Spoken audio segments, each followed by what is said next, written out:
If you ever go to war, pray that you have the Filipinos on your side, because if they're against you, you've already lost." Those weren't the words of a Filipino general.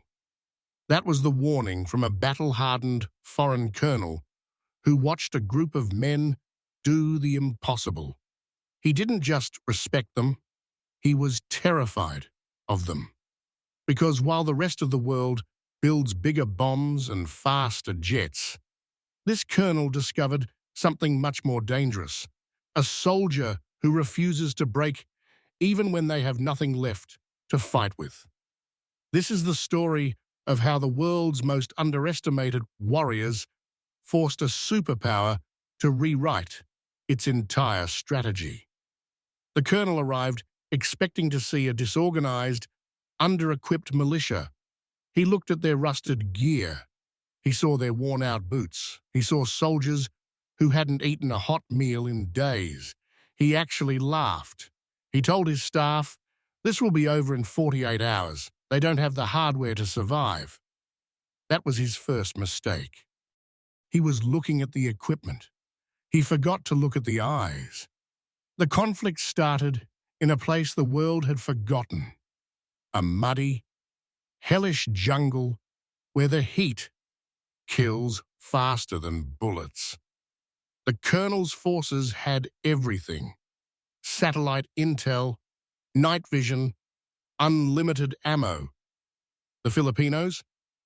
They had old rifles and a knowledge of the land that bordered on the supernatural.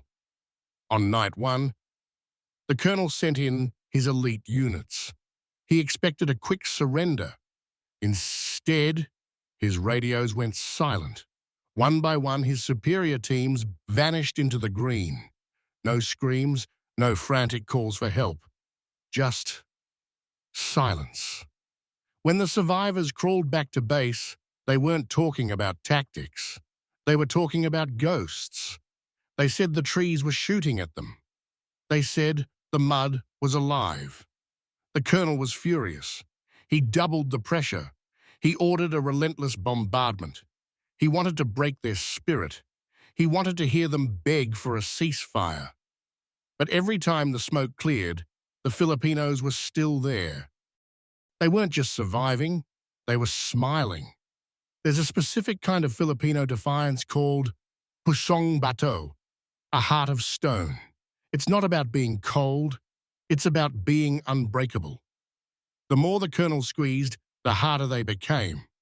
He watched through his binoculars as a Filipino scout, bleeding from a shrapnel wound, ignored the pain to drag a fallen comrade 2 miles through a swamp.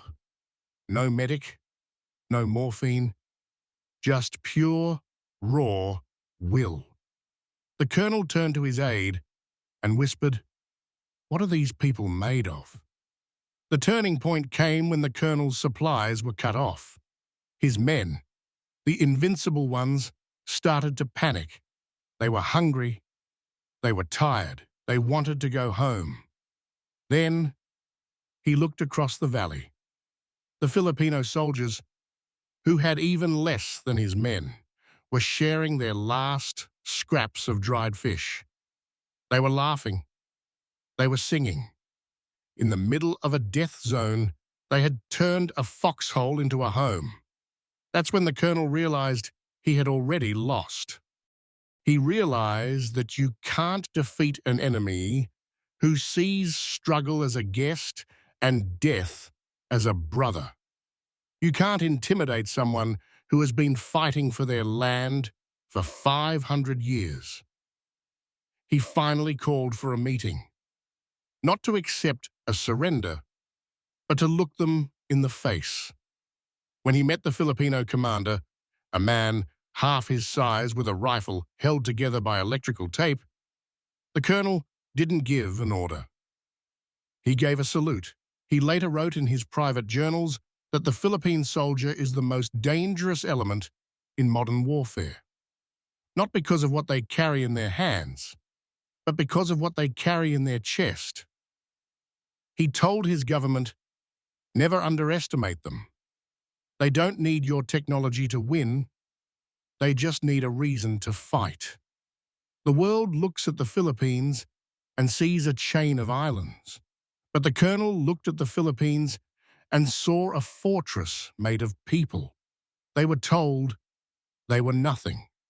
They were treated like second-class soldiers. They were expected to fold under the weight of a superpower. But they didn't just stand their ground. They took the ground and made it theirs. Because in the end, gear can fail. Batteries die. Steel rusts. But the Filipino spirit? That's forever. If you think that Colonel's story was intense, wait until you hear about the time a single Filipino ship stood off an entire foreign fleet for months without firing a single shot.